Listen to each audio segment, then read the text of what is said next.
Wacky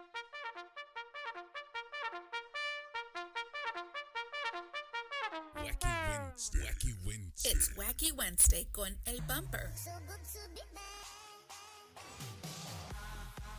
Unfiltered. The real deal. No pre-planning. No chingaderas. Straight up from the bill. Wacky Wednesday. B-Town's very own. It's Wacky Wednesday con El Bumper. Here's your host, Bumper Gomez.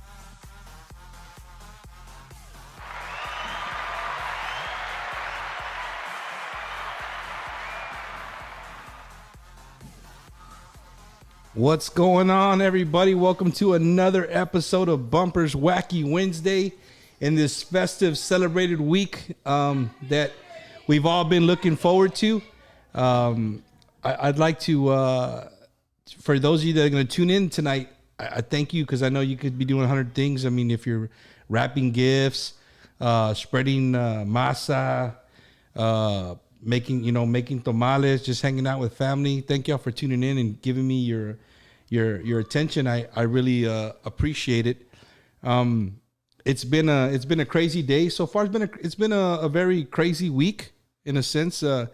We had my daughter. My daughter just showed up from New York.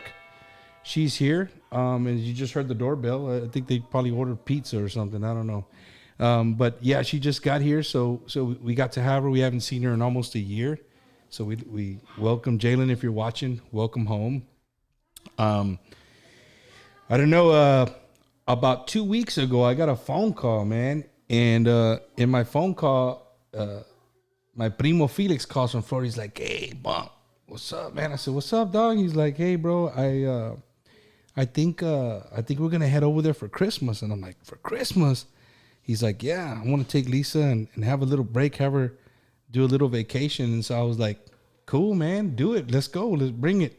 So my prima Lisa was coming, and I was like, I told Wicha, I was like, "Man, babe, your prima Lisa, or our prima Lisa, right?"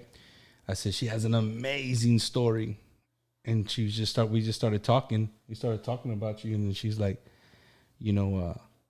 ask her. And I'm like, "Oh, I don't know if she'll do it," because Lisa's a very she's not a quiet person, that's for sure, but she's definitely she defends her own at all times, at all costs, and that's kind of what I've loved about her since I met her. So without further ado, folks, my guest this Wednesday, all the way from Ruskin, Florida. And if you don't know where that's at, look on the map. It's on the outside of Tampa. And Lisa? Hi, guys. Yee, welcome. She like I said, she's here from the Tampa area. She's visiting for the week. And she fell in on she's like, "What, really? You want to do me? You want to put me on the show?" I'm like, "Yes, man. Your story is amazing, and I think a lot of people can get something from it. Whatever it is, whatever it is, your story of being a young mom to where you're at today, I think needs to be told. And that's what I like about my Wacky Wednesday is that that's what I've really based the show on. Yeah, I if I can get a star interview, great, I'll take it. You know what I mean? Yeah. But I really like just doing the interview of everyday people who they're next to you in the grocery store, that are working alongside of you. Everybody has a story, and sometimes people's story can be a little more touching than maybe somebody who's famous where you see it all the time. So again, I want to thank everybody for tuning in. It's going to be a great show. So Lisa, welcome to the Wacky Wednesday studio. You probably walked by it by about 50 times that you've been here. Yeah, and I couldn't open the door the first time, so I was like, "Oh, would you push it? Oh my bad." But yeah, thank you for having me, Bump, and of course, your generosity opening your doors here. I love it. I love it here, and you make me feel at home, and I thank you for that. We thank you for that. That's crazy that you say that because, man. Well, you know what, dude? It's Wacky Wednesday. I'll tell a little quick story just to get you why I feel the way I feel about her as a human being, as an individual. And the first thing I'll say is there's a time in my life where life was changing at a rapid. It was changing rapidly for me. I was on active duty. I was going through the big D, the divorce, and I had been separated for not quite some time, but for a little while.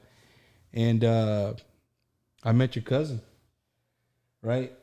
And it's weird because when I say her cousin, which is Weecha, that you guys know, Weecha, my wife, they actually grow up more like sisters. Like I don't even see you as like, we call you la prima, but you're not. You're like my cuñada. You know what I mean? You're more of her sister. So, when I got together with her, it was kind of weird. One, because when somebody in the family has been with one person for so long, the family gets used to that guy, right? And everybody has their. If that person brings somebody new, everybody has. If you're watching, comment if you've ever been in this situation. But when you walk in somewhere, right? When you go somewhere and it's like, it's not the same person they're used to seeing with their prima, right? And it's kind of awkward. Oh yeah, we surely did size you up. You gotta know about that. And anybody worth that is gonna be my prima Wicha. So yeah, we did size you up. And yeah, we talk shit. Yeah, no. You left the room. It's all good. But what I'm trying to get at is like, when I showed up to your family, like I felt that, and then that's the normal. Like Oh, yeah. I knew that hey, I'm not the normal person you used to seeing around here, and I think if anybody was like accepting in a sense, you were there. You kind of like, hey, don't mind these son of a bitches, right? Is that your phone? It is. Oh my! The guest has her phone ringer on. Wow. My bad, guys. My bad. So, you were there. You were accepting of me. Yeah, we actually would sit down and just talk, in conversation, and it was it was for me, it was soothing because like, maybe everybody was kind of skittish of me, but at the same time you were like I said, you were more welcoming of me. So I want to thank you for that, because that led to a relationship that in a sense you helped me because I had nowhere to go. Yeah, I remember. I literally slept with my wife now. I slept with my kids on a floor in her living room for months because I was in the middle of if you ever been through a divorce, money, all kinds of things get thrown at you, and you're not normal. You're not what's the word? Planted. Your feet aren't planted on the ground. You're all over the place. But Lisa, I've never thanked you. I think I told you, but I thank you for being that person for not only me, but for Weecha and the kids, and just opening your doors to almost a complete stranger in a sense. And honestly, being away from my family, not having my immediate family anymore, and being over there with you guys. My mom, I remember talking to my mom. Shout out to my mom if you're watching. She used to say, "Mijo, I hear it in your voice, like it's like you don't even miss us anymore. Like you don't even." And I'm like, "What do you mean?" And I remember my mom coming to visit for the first time, and she went and hung out with the Weecha side of the family. And I remember my mom pulling me to the side and saying, "Mijo, I completely understand why you are the way you are here. You're at home. These people are just like us at home." And I was right at home. You know what I mean? It was crazy. So. Well, I hoped in you with open arms because I knew Weecha would never bring anybody home. For one, just anybody, unlike us. But anyways, either way, me and Weecha has always had a real close relationship, as all my primas too, but some of us just grew apart. That doesn't mean I don't love them any less. But, me and Weecha have always just more of a clinch together. So I've always had her back, no matter what. Like she's had mine, you know. So when you came along, you know, I mean, there was bumps alongside the road. I'm not gonna say, you know, and it was a big adjustment because we were so used to, like you said, Yeah. you know. But hey, there's always room for improvement, and that's the way I seen it, you know. That's true. That's true. And with that being said, folks, like the reason I really was excited about having my prima Lisa on the show was just because her story is freaking amazing, dude. Like if you're having a drink right now, whatever you're doing, kick back, relax, and just listen because her story is literally. You could literally make a badass movie that would make millions of dollars with her story. And I'm gonna push her. If she answers, she answers. Or she gives me the look like, "Hey, not chale. We're not gonna talk about that." Cool. So, Lisa, there is a picture of you that I have that just it blew my mind, and I don't know where the heck it went. Let me see if I can add it here. It blew my mind, man. And I'm gonna put it up here for the people to see. And I want you guys to like. Lisa's probably like, "Hey, what the hell?" Right? Look at But my skinny legs. Oh my God. if you guys really look at that picture, man, look how young you were, and that's not holding your sibling there. You're holding your firstborn son. My son Jaime. Yes. And how old were you, Lisa? I was 16. I was 16. 16 years old, man. Yeah. I have no room to talk, right? Because I was a young dad too. But I think for the viewers, or if you watch this later on, what I really want you to pay attention to, the reason I put this picture up is because in our culture, in growing up in the families that we grew up in, that's almost normal. It's not that it's accepted, but if it happens, like, hey, We deal well, with it. yeah, you deal with it and you roll with the punches, and I don't think besides maybe, I don't know, I don't want to put race into it, but I think our culture is really more accepting of it. You know what I mean? Like it's people just look at it like, oh, well, now she has a kid, It's going to be either two ways they're going to look at it. It's either going to be, by your tías, ay, qué pendeja, or it's going to be, once they get to meet the baby, oh, he's a blessing, que angel, or whatever, you know what I'm saying? But then you got your 2, your 3, and your 4 pop out, and then they're like, no, otra vez, ay, qué pendeja, but we deal with it, and whatever, I mean, it's going to be judged either way by who's looking from the inside out or from the outside in. No, you're definitely right. But yeah, again, the reason I put that picture up is because I just really wanted to see where her story, in a sense, begins. And you know what? I don't even want to do that because I would be doing my tia Dora a very, very injustice, right? I guess that's the word I'm looking for. Lisa, where were you? Where were you born? I was born in Tampa, Florida. Yeah, but I was raised in a little bit in Florida and a little bit in South Carolina. Move the mic the camera a little towards her and the mic closer. Oh no, it's cool. I got her. The viewers are saying, "Oh, Bam, son. All right, maybe. Sorry, Lisa, you have to get scoot up. closer? Okay. There you go. And then people are gonna be like, "Hey, what the heck?" So there she is, right? Why is she being so quiet? Yeah. No. So Lisa, you were born in Tampa. Yeah, I was born in Tampa, and my parents were farm workers, and we lived in Immokalee for a long time. And I think my mom said we were visiting Tampa, and she went into labor or something like that. I don't remember the story. That's how you ended up there? Yeah, that's how we ended up in Tampa. But, we were migrant workers, so we moved from place to place wherever the work was, and we ended up in South Carolina. And I want to say that's where I was raised, because we did spend like a good 9-10 years of my life there. So, and I just feel like that's the appropriate thing to say. I got you. No, I got you. And so your mom, right? Your mom, Tia Dora. Hi, Mom. Beautiful lady, beautiful heart. I mean, just again, a very opening human being. So shout out to my tia Dora, who's I'm guarantee she's watching in Ruskin this evening. But what I wanted to say was your story was you lost a sibling at a young age. You lost your dad at a young age. Siblings. Oh, that's right. Siblings. You lost your dad. And then my sister a year after that. All before you were 15. All before I was 15.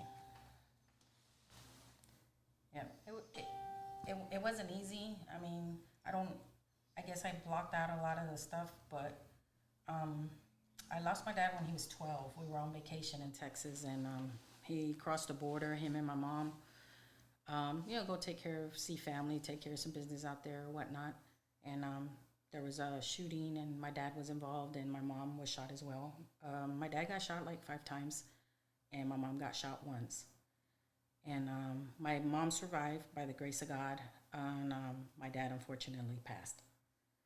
And it was me and my sister. It was our first day in Texas, and we really didn't speak Spanish. We were raised, just puro inglés. I mean, my dad spoke to us in Spanish. We understood him, but we really didn't speak it, like pretty much the way it is today. That's crazy. That's your mom and your dad were both shot. Yeah. And your dad was killed. And all that was left was your mom and my sister and your sister, my right? brother, and Bone, my brother Bone. You can't forget about Bone. No, who can forget about the $1 million smile? Shout out to the $1 million smile man down there in Ruskin, Florida. What's up, Bone? But Lisa, I think your story, as we're gonna go on, you'll see that her mom being able to carry on, to pick up after losing a husband and take her daughters and still find a way to feed y'all, to clothe y'all, to put a roof over your head. I think that's where your journey starts, in a sense of where you're taking from somebody and you're learning that, hey, just because something happens to you, the world doesn't stop spinning. It doesn't. It strengthens you when you don't even know that it's happening. You just know that you're just moving on. And you're a little girl, so you really you're afraid to start over. We moved to Ruskin after all that happened. We moved to Ruskin and start over. Meet new people. Everything was a blur, and Ruskin was full of Mexicanos too. So, and I didn't speak no Spanish, so I had a really hard time in school. So I ended up, like becoming a big bully. Leave me alone kind of thing. You mess with me, I'm gonna hit. You won't get your ass whipped, pretty much. And that's what I was known for, and that's the reputation I proceeded. Not because that's who I wanted to be, because I was really smart. I had really good grades. I'm a great writer. I can throw down some badass poems and everything. I had dreams también. So, but everything got put on hold. When you say dreams, I want you to take from me that nothing you have done. I always say in the show that everybody has a path, Lisa. Everybody has a path, man. Some people's path are straight up and down. You know what I mean? They really don't veer from the path given to them. They just start here and they go straight up and down. Sometimes people's path, man, it goes all the way this way, back this way, right? But at the end of the day, what's most important is that you're still putting one foot in front of the other and you're moving forward, right? It could be going sideways, but you're still moving forward on that path, right? Yeah. And you're trying to find yourself to bring you back straight. So when you say that you had dreams, you had this, you still have them. They're not going nowhere. Oh, I still have them. They're just different now. Yeah. They're not the dreams that the 14, 15-year-old little girl had. Now my dreams are different. The circumstances are different. And I mean, I'm not saying I lost out, because I really never had it.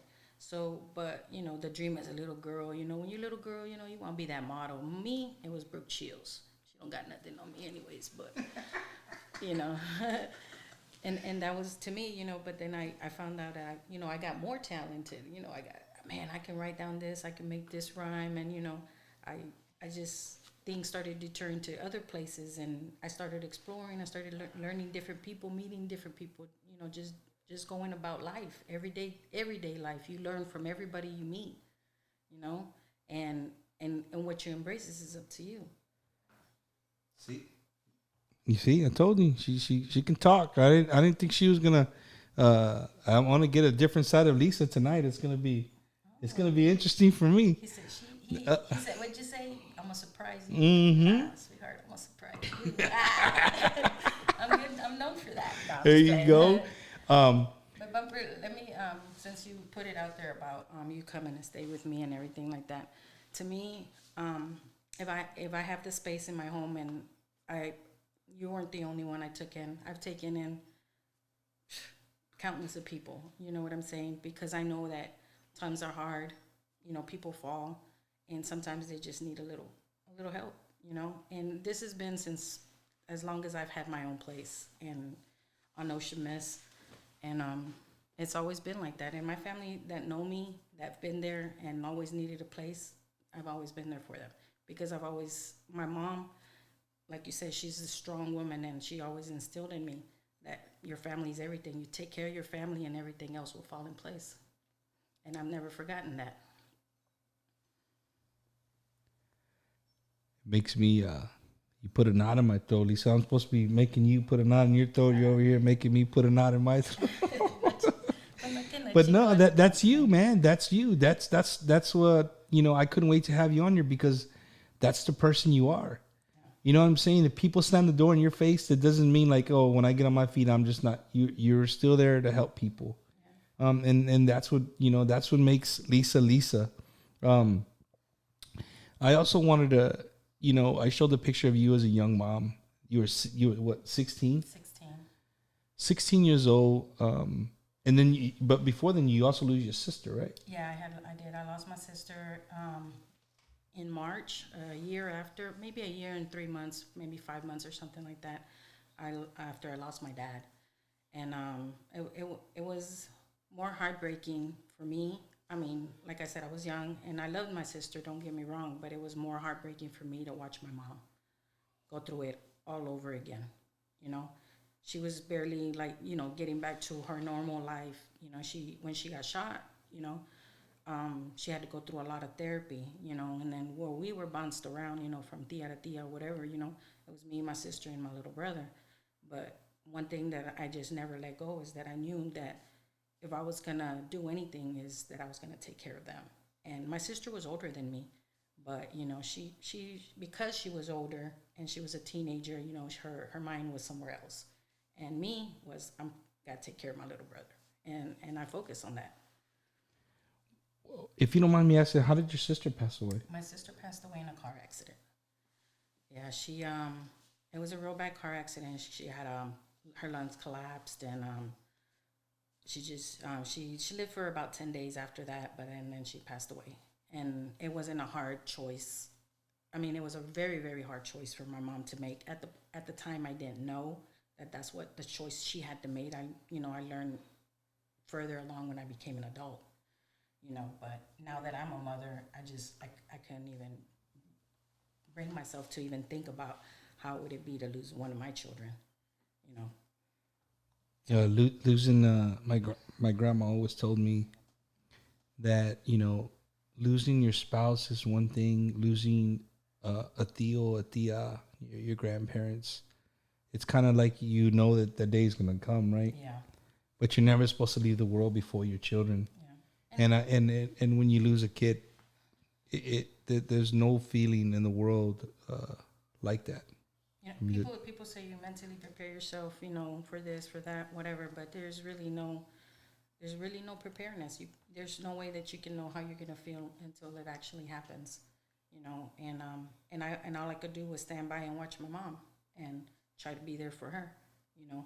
And even though I know she was hurting, but she stayed strong and she pulled through. She pulled through for us, you know. So what could I do? I could pull through. I mean, I became really rebellious afterwards, también, you know. Anda ahí fumando mota, cano palos que pisco. Yeah, I went through a lot, you know, but it wasn't nothing against her. It's just that I I was alone in my pain while she was alone in her pain. We didn't come together to unite as a family and, try to overcome that pain. She went about her pain. I went about my pain. And, It's like you guys were mourning differently instead of yeah, together. exactly. And maybe that partying and stuff, maybe you think that kind of led you to being a young mother? Oh, of course. Andaba bien peda todo el tiempo. No, me- no, but I went to school. I went, but on the weekends, the cousins or whatever call you up and let's go drink or whatever. And I had been drinking. When I tell you that my dad was still alive when I was drinking, because I would always tell him, Dad, let me go get you a beer. You feel like drinking a beer? I just like the taste of it when I was a little girl. Yeah, since I was 8. And my dad would tell me, go get it. And I would, can I open it for you, Pa? And yeah, go ahead, open it. Te le saco el diablo, pues no te la quieres tomar también, So, and then I'd take a sip, but, just like little sips here and there or whatever. But I just always liked it. And then when I got older, it just, She still likes it. I still like it. And I'm 47.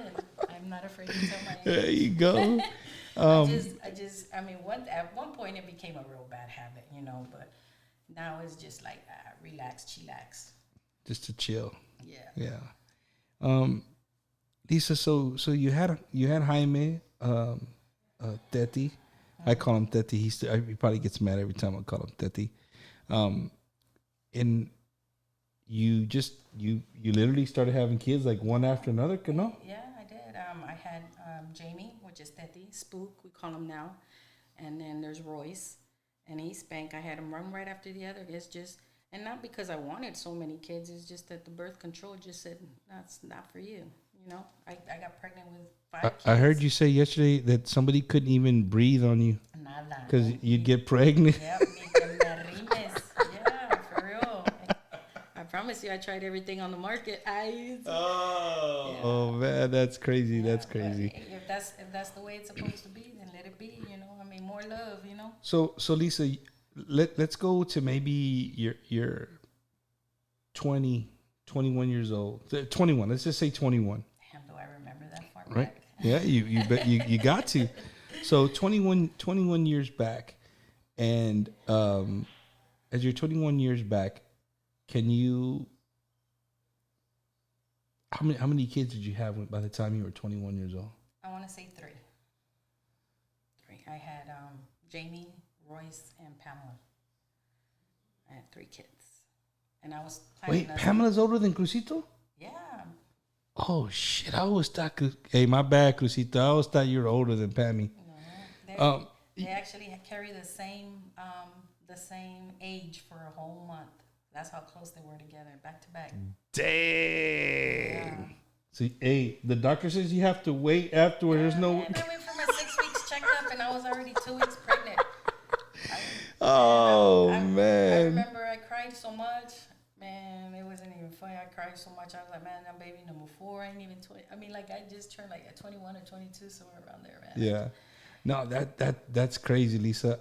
And you know what? You know what's even crazier is that when you said I think I had 3 kids at 21. To me, it's not even shocking. Like it's not like we're like, oh my goodness, dude, you got 3 kids at 21. To me, that's normal. Is that crazy? Man, we're Mexicanos, man. That's the way I see it, No, and that's kind of what I meant earlier in the show when I was talking about the culture. Like it's almost like, hey, she's 21. She's already 21. She can go buy beer. She can have kids, Yeah. But already having 3 kids is. I look at some 21-year-olds now, and it's like I tell people, I wouldn't even send that 21-year-old to the store to buy me, what I needed from the store. I wouldn't trust them to come back with the same stuff, more or less with 3 kids, right? But times were different, and I remember having conversations with people who are older than me, and they would always say, "Well, times back then, times are different." And I remember one day just thinking, like, when are we gonna say that? When am I gonna be able to say just times were different? And you know what? Lately, 2020 has been a freaking hell of a year. And I don't mean a hell of a year like awesome year. Yeah. I could think the majority of people would agree with me. It's been a hell of a year. And I think that now I'm starting to see life a lot differently. I think I've hit that. I've been trying to fight off hitting that next level of maturity or being a parent or being an adult. You know what I mean? Yeah. But I've accepted it. I've accepted it, and it's kind of been just one of those things that, you know, just enjoy it, embrace it. Yeah, you got it. I mean, you accept it every day. You know what I'm saying? Because you make your own choice. Whatever you want to do that day, hey, you get up and do it. You know, you have that opportunity now. You got that choice. You know, you're retired, man. You deserve the rest. You deserve it. You know what I'm saying? Yeah, but you know, You're ready to be a grandpa. no, I know yeah, I am already a grandfather. Yeah, I but got you're two not the- grandkids. But not every day. Do you Not get not to every spend day. the No, not every day. Oh, man. And we're gonna get that. That's kind of where Best Miss feeling in the Lisa, world. where Miss Lisa, she just blows my mind. Like really, really, really blows my mind. Lisa, at age of 21, you had 3 kids. So by the time you were 24, 25, and I already see the comment, you did too. I saw it.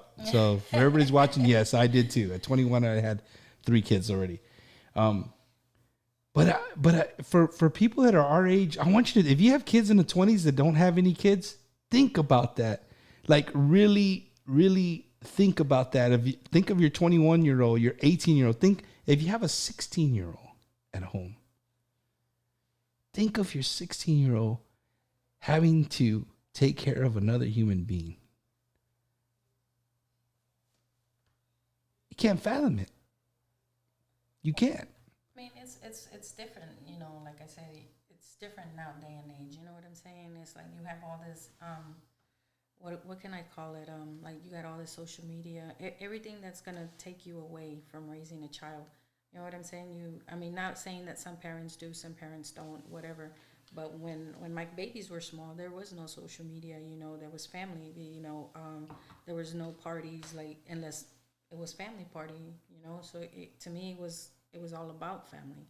You know, and in a sense that where this is my obligation. This is what I brought into the world. Now this is what I got to raise. You know, and now it's like everybody's thinking, no, well, I want the newest iPhone 12, you know, whatever, you know, it's like nobody wants a baby no more, man.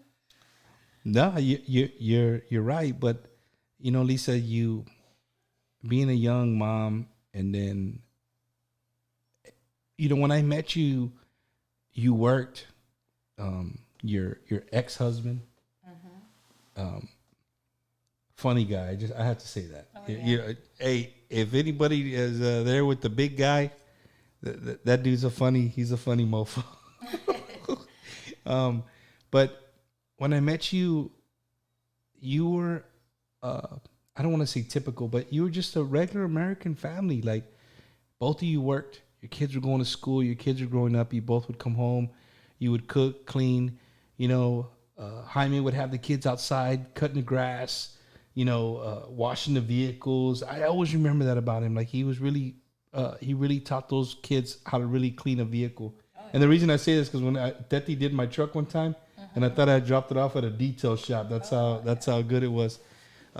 So that's how I picture. That family. So to the viewers, just imagine that. Like everything, you're 23 years old, 24 years old.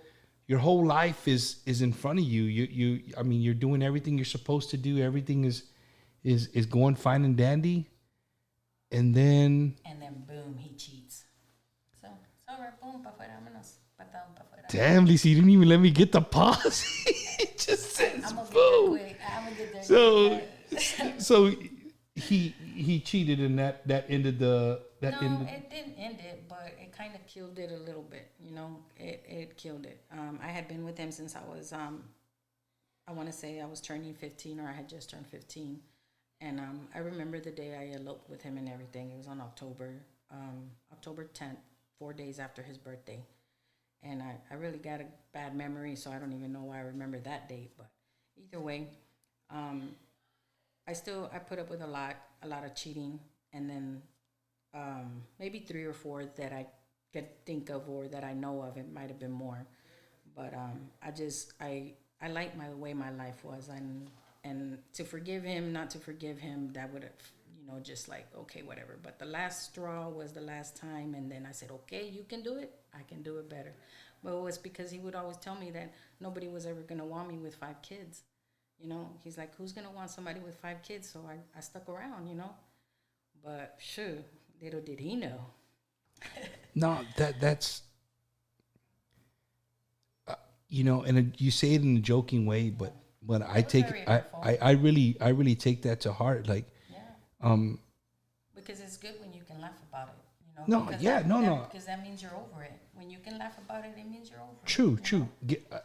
I get it, but the matter of the fact is that for somebody who loved you, right, to say that nobody is gonna want you with 5 kids, to me it blows my mind, because as a man, he loved you for a reason, right? Before kids, with kids. So for you to say that another man wouldn't love you because of you having kids is totally just, to me it's not normal. You know what I mean? Like I that's not something that I would say. Lisa, so how old were you when you just said, hey, that picture perfect family that you had, and the kids growing up all in the same house, in the just a normal everyday living, it went from one day to the next, or it was kind of gradual? It happened gradually. Once I want to say I got the taste of, okay, well, he's out and about, so I'm gonna go out and about. I had never been to a club. I had never, because we were always together. It was anything we did together. So being out there alone, well, not alone, because I had friends and primos, whatever, but it was just it was a different feeling. It was when you have a partner, and me and my husband, my ex-husband, were together for 17 years, and I'm not an easy person to get along with either. Say that one more time. Yeah, I'm not an easy person to get along with at all. No, I'm not, because especially when it comes to the men in my life, my head is on to where at that time I was thinking, I wanted revenge for all the hurt that he did to me. I wanted him to feel what I felt, and I could have been real dirty, but no, I didn't. And, unfortunately, we were still together when I got pregnant with Lorenzo, with my last son, me and my husband, but we hadn't been intimate. So I knew I had to come home and tell him, oh, shit, how am I going to say this? It's a scary thing, because, it's either going to bring you stronger or break y'all apart. And by that time, we might as well have been apart, because we hadn't been intimate in so long. So, yeah, but he wasn't wanting to give up. But at that point, I wasn't ready to fight anymore. I was just ready to move on. Yeah, so now you're a single mom, and now at this point you have 5 kids. 5 kids. Yes, I've got 4 boys and 1 girl. The 2 oldest, Jamie, Royce, and then my daughter, which I love and adore. My only daughter is Pamela, and my son Lorenzo. Oh, there's Cruz first, and then Lorenzo. And I love them all, and they know it. And they're my heart and soul bumper. My heart and soul. I can't express enough to you that I feel really strongly, and if I brought them into this world, and then they're mine. They're mine. They don't have to be anybody else's. They don't have to have a dad, or they're mine. They came in me. They came out of me. Lisa, so now you're 20, what? You almost 30, or how old are you? Shit, I wish. No. How old were you when you were sola with the kids? I was actually 32, I believe. 32. So you're 32 with 5 kids, and life hits you, right? Yeah. It's only one income. You're trying to figure out what to do, and you have boys. Yeah. And the boys aren't your typical boys. I mean, if I don't mean to offend you, but them boys put you through hell. Yeah, of course They put you through hell, and this is where I want people to to really gravitate to the story, not even the story, gravitate to her life and understand where I'm going with this. Well, let me stop you right there for just a second. For you to say, and I know you said, I'm not offended by it, but I would like it to rephrase it, because the way they put me through hell, I also put them through hell. I want to say, because sometimes we didn't, have a place to stay, or, I mean, sometimes we always had food for one reason or the other. We always had food. I mean, we did, like some crazy shit to have food, but I always made sure that they ate their 3 meals a day or whatever. We slept in a car for 2 weeks. So I want to like rephrase that a little bit, porque I put them through hell también, and they put me through también. Pero ya cuando estaban grandes, cuando estaban chiquitos, they were good, they were good kids. They're still good kids. They're still good kids. They're my kids, of course. They're good kids. They have beautiful hearts, that's for sure. Yeah, for sure. They all do. I mean, every single one of them. But what I meant is, kind of more what I meant, Lisa, was that the fact that your kids weren't. They were growing up with a single mom trying to provide for them. And that's the story of our people. Yeah. It's the struggle. It's a story of our people. It's a story of many, many families out there. It's a story of many moms right now. Moms that are out there right now as we're talking here in the comfort of my home, right? There's moms out there doing whatever they can to get their kids gifts, something for Christmas. And I think you having you this week, 2 days before Christmas, it God put you here for a reason. God put you on the show tonight because you struggled, dude. You struggled and you struggled and you struggled, but you kept doing whatever it took. Whatever it took for your kids to be happy, together and to keep them together. Not que one's gonna stay over there, one over here. No, you kept your family together, and I think people are. If you live a normal everyday life, right? If you live a normal everyday life, you don't. It's easy just to like blow past it. But if you just sit it somewhere and just think about it, even if you're a single dad. I don't want to single out just mom, because there's single dads out there busting their ass for their kids. And you don't have help from the other parent, and you're just doing what you can, whatever it may be. And our people, you see it in the movies all the time, right? You see just moms doing the absolute worst. But at the end of the day, it's for the love of their children. And I think, Lisa, that's where I really admire your story. And I get choked up. Is that no matter what those kids put you through, man, no matter what they have done, by themselves or,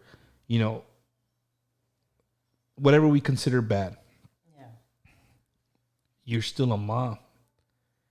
And because of you, I really learned a lot that, hey, you're going to be my mom used to tell me all the time, hey, you're going to be a parent your whole life. Like, you're never going to stop being a parent. And I understand that now. Like when I see you, like you never quit. Like you've never just did an about face, like we say in the military, and just kind of walk away from your kid and be like, nah, chale, I've had it up to here. I've done this for you. I've done that for you. I've done this for you. I've done that for you. I've done this for you. I'm done. I can't do this anymore. You might say it. I do it all the time. No. You might say it, right? I mean, because as we're mad, we're human beings. Sometimes we say things like that, but you don't really mean it. No, and they know that I don't. But sometimes they push you to that limit that you're gonna say something, but it's got to be heard. You know what I'm saying? Like it's got to be heard. Whether it be in a mad moment or a moment that y'all just having. It's like I was telling you. You got to be strong. You got to be out there. You got to be strong. This world is not for the weak. You got to be strong, and I'm always gonna be here for you. But it's time. Hey, márratelos o haz algo, y ponte de las pilas porque it's just, I'm I'm tired, you get tired, and I'm tired, and that's why my now fiance, Felix is, has been a great help to me, and he told me, you need a vacation, vieja, you need a vacation, so he's like, call Wicha. And I was like, really? And I was like, no, if I call Wicha, I'm just going to surprise her. I'm going to show up under her Christmas tree. You did. You showed. But You couldn't hold a secret, fool. You didn't even last 3 days. Don't tell me about it, because we tried twice. And I told JJ, don't tell your mom, whatever you do, don't tell your mom. I want it to be a surprise or whatever. And then, something happened, and which has always been my to-go. She's my, not like you said, not only my prima, she's my best friend. She's my and I don't want to say sister without offending my sister, but to me, she's like my sister, And I've always told her that, And 5 minutes into the convo, Bumper, and she got me. Boom, hook. Which I didn't want to tell you, but I was going to surprise you. I was going to come visit. It's supposed to be a surprise. Pero no, me no aguanté nada. So we're there, right? Like, I'm telling you that I admire you so much for never turning your back on your kids, no matter what they put you through. And without saying what each one of your kids has ever done to piss you off, right? I'm not here to do that, but did you ever get to a point to where you're just like, man, dude, I can't do this shit anymore? No, of course. This year in 2020 of this year, it's been a really hard year. It's been a real difficult year for me this year, and like I said, I just feel like life has really just dragged me down, like drag me down. But I never stopped, ojos hinchados todos, me levanto, me baño, boom, let's go, gotta go work. I gotta make this money. I gotta, gotta help my daughter. I gotta help my son. Whatever it took, But I just feel that it's my obligation as a mom to do it, pero también it's now to the point to where, okay, ya, estoy cansada, ya, ya son adultos. I mean, come on, I got 10 grandkids, 11, ya viene otro, So, hey, it's time to grow up. Mommy's getting old, and, she's trying to save some money, boy. My program is acting funny with my dang comments again, and while you were talking, I was choking up.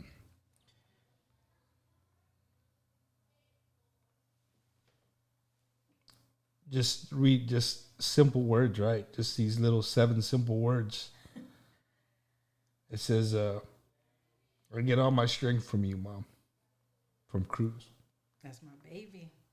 And I'm so proud of him. Like, I'm proud of all my boys, but he was the only one that made it out. Like, literally made it out. He still lives in the hood. But I turned it off. No, you didn't. Actually, my son Lorenzo. I actually, he made it. He was the first to graduate, the first to go to college. I get choked up because he just made me so proud. Like, not that I wasn't proud of my other boys, but I got to experience through him the prom, things that I never had. Like the regular kid stuff, right? Yeah, that you see in the movies, like, okay, he's gonna go to prom, he's gonna do this, he's gonna graduate. Shit, I wanted to jump in the limo with him. I want to go too, I think this is from Royce. Does Royce have Facebook? He does. Well, I think he might be telling Alina to write, but he's like, proud of you, Mom. No matter what, you've always been there for us, and we can never repay you for what you've done for us. Yeah. So, thank you, son. I love you. And so, the mom's struggling, and she's trying to raise these kids alone with no help. And sometimes people, the people that we surround ourselves with, sometimes we can easily get sidetracked of what's important. Caught up, yeah. And, we don't see it like that at the time, We just see it as it's another party, or it's your friends, or but it's one thing that I've learned is that a lot of people blame other people for the way they turned out or whatnot. You know what I'm saying? I at one point I blamed my dad for dying. I blamed him. I blamed him that I turned out so bad. Like, why do I gotta be like this? Or I blame my dad forever. Like, I can't think of of a time that I didn't blame my dad. So you think your dad not being? You think if your dad was around, things would have been a lot different? Yeah, I really do. He You, would always tell me, "You're gonna be a nun." Okay. I think all dads want their daughters to be nuns. But I mean, Lisa, if you think about it, maybe you're right. Maybe if your dad would have been around, maybe that him being a more strict and not having your mom not dealing with him being gone. You know what I mean? You would maybe have that structure, and you would have done this whole school thing, the prom thing, the things that you're so proud of your son being able to do. But that's not what life had in store for you, man. I know you say that like it's like It's not a bad thing, Bumper, because there's what right along with the good, también viene the bad. And my tío Jesse Herul would always say, you gotta take the good with the bad. That's what life is about. But here lately, it had just been more bad than good. And it just like went downhill, just kept going downhill until I hit rock bottom. I think as human beings, when you say take the good with the bad, I think that we say that, right? But when we say that, it's what you just said. Like it's like, but why am I always just getting bad? And the reason, another good reason I wanted you on the show is because I wanted people to know that sometimes when you think you have it rough. You meet somebody else. Exactly. You meet somebody else, and they're just having, and you're just like, dude, is my problem really that serious? No. Is what I'm putting on my plate that's driving me nuts really something worthy of putting on a plate? You know what I mean? Something, Lisa, but where I was getting at is that you ended up doing what you had to do for your kids. And in doing what you had to do for your kids, if I say too much, you can hit me and be like, nah, but we're not gonna talk about that. No, go ahead. But you know where I'm going with this. Yeah. You decided to, and when I say like when I say like a movie, you could really be a movie. You did with what a lot of Hispanic, a lot of Mexicano families do. When they think it's their last option. There's always options out there, but when it's in front of you and you really need it, then it's just it came at the convenient time or whatnot. But You got a mosca? yeah, it's like a little.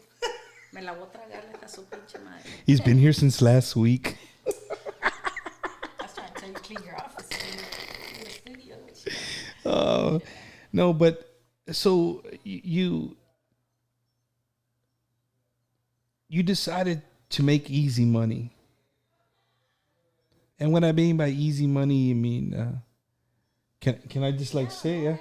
So you decided to move drugs from one state to another because it was easy money. Yeah. I mean, you go pick up a car, and after you pick up the car, you drive it to where they tell you to drive it to.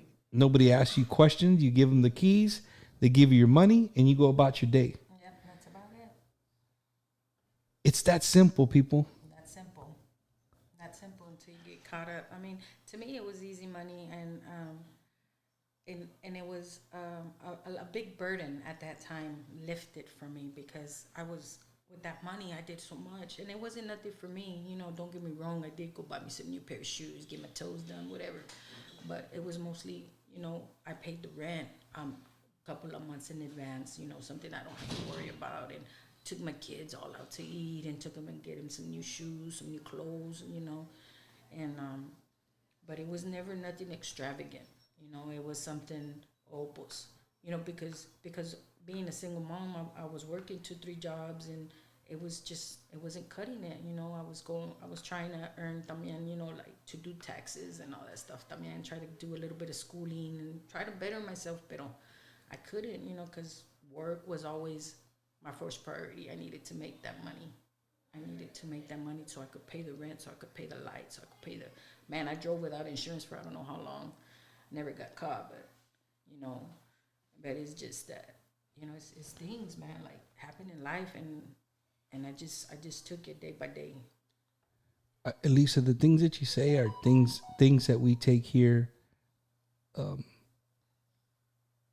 That I'm not going to say we, because I don't know what the viewers are going through, right? But you're saying something that everybody that we take for granted, like insurance. You pay your insurance, you pay, you know what I mean? But I know my people, and when I say people, like my family, like on my side, like what we call riding dirty, right? Oh yeah, for sure. No, I mean, they've been riding dirty forever. Like, why am I going to pay insurance? I don't need no damn insurance until something happens to them, right?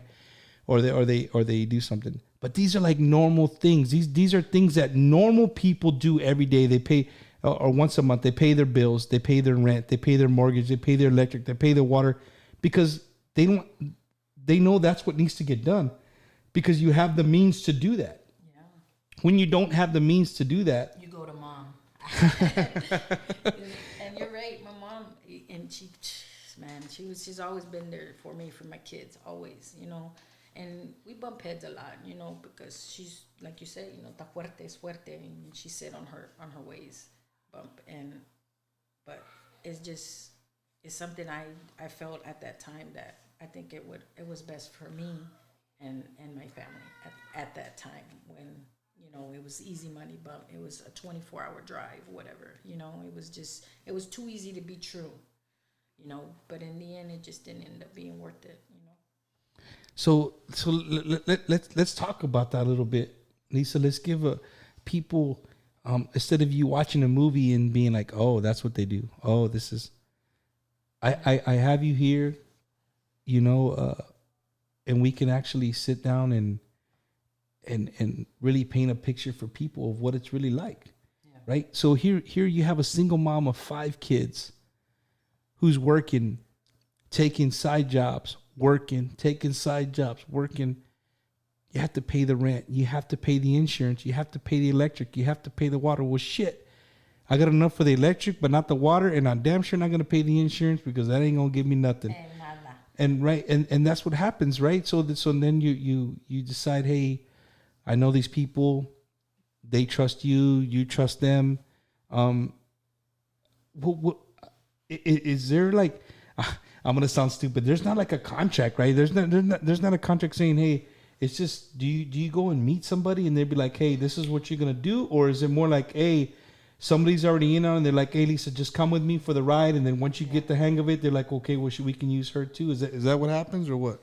Well, to be totally honest with you, it was a friend that put me on, and it was more than just, like, hey, it's easy money, I know you're struggling, da da da da, so I'm here like, okay. And it just is, I did actually meet with one person, and it was really cool though. It was like, I thought it was cool because on the way there, like I smoked a churrito and I was happy, and the thing is that when I met him, he's like, I need you to drive me back to Ruskin or whatever. So I drove him, like a head honcho dude. I don't know what they call him, but either way, I drove him, and he's like, well, it's nighttime. Why do you have your shades on? I drive better that way. I concentrate better that way. I block everybody else out on the road when I'm just concentrating. So I drove him. There and back, and that's it. That was all I had to do. He liked my driving. So you just do that, and then it's like, okay, I think we can trust her. You have thousands of dollars of goods that need to get somewhere, and they're entrusting you to get it there. Yeah. So let's talk about how many times did you do it enough times to where you thought you were comfortable doing it? Bumper, I'm not gonna answer that question. I can't incriminate myself that way. You know what I'm saying? No, that's cool. I'm cool with that. So It's called double jeopardy. It's got double jeopardy. no, Yeah, okay. all you know is I did it once. Yeah. You know, I I'm picturing you and all that you had been through up until that time, right? I could, in a not in a bad way, but I could see you doing it. Like I could see you like, just like without a care in the world. And I think I told Weecha one time, I was like, you know what? I think if somebody didn't tell me what was it, like if somebody didn't tell me what I had, I knew I was doing something wrong. But you don't tell me what I actually have. I think I could do it. Yeah. I you know what I mean? Yeah. But it's the people who know everything that's in there and what's at stake. I mean, you got to be nervous from the time you turn that key and turn that car on. You know what I mean? Well, that's why you gotta smoke a churro. You relax the whole way there and the whole way back. I'm telling you, it's a lifesaver. It's a lifesaver, man. Right? I was relaxed the whole time. I don't know about anybody else, but I was relaxed the whole time. Let's see. Let me go to some of these comments. I really don't want to miss. Your primo Juan Narvaez. He's like, nah, yeah, Wacky's on there. A friend of mine, Cruz, he's like, definitely relate to what Lisa's talking about. The one things that turn around and you get to see the bright side of life. You just get tired. Stop taking chances in life. Blessings to her. Lisa, you let's go to the day. Can we at least talk about the day? Yeah. Where the road trip ended? Yeah. Let's talk about that. Let's talk about that.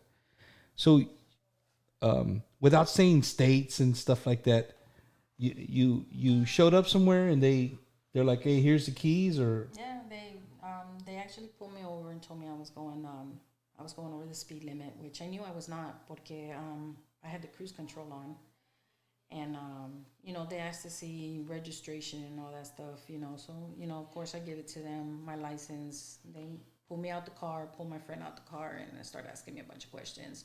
But not even like a minute later, the dogs show up, and pues they found what they found, and it was a good large amount. It was 7.5 kilos. Well, let me take that back. It was 7 kilos, porque hasta estos putos me mandaron corte, like half a corte, half a kilo. So let me, for my viewers who are not used to like this is normal English for our family. Like this is a normal conversation that we're having here. You're getting to see it in your living room, in your car, wherever you're watching this. This is a conversation just like me and her talking. That's how, she's not talking in the sense of where she's talking properly so you can understand it. So I'm gonna break it down for you. She said that she had 7.5 kilos of cocaine, and she really didn't want to claim the other half because it was cut up. It wasn't even pure cocaine. No, so it was corte. it was like what? It wasn't cocaine. It was something you mixed the cocaine to. Oh, okay. There you go. See, even me, look, I had it wrong. It's cut, what they call the cut. Yeah. So I fought that in court too, and I won. Yeah, I sure enough did. You can't charge me for 7.5. That half don't count. Really didn't matter, at the time either. But so Lisa, let's talk about you driving and they pulled you over, right? How do the viewers tell the viewers, instead of us watching it in a movie and saying like, oh shit, they're done, they're busted. Oh yeah. Take us into your mind. Take us into what crosses your mind at the time when the cops behind you. From the minute the lights click on, take us through that. Well, in your head, you play out a scenario when you get into this line of stuff that I was doing. You play if in case you get pulled over, what you're gonna say to the cops and stuff like that. You play this whole scenario and you have it all planned out. Like if I get pulled over, whatever. Man, all that shit went out the window because I was scared shitless. I ain't even gonna lie. I couldn't think of nothing to say. I knew I was in a state where my sister lived, and I tried to use her, like, hey, I'm coming to visit her or whatever. But I was scared. I'm not even gonna lie. The first thing that came to my mind were my children, and being that I'm the only parent they had. I mean, not the only parent, but the only parent supporting them. It was it was scary because what was going to happen to them. I'm over here, like I said, when and I'll repeat myself when you say they put me through hell. No, I put them through hell too.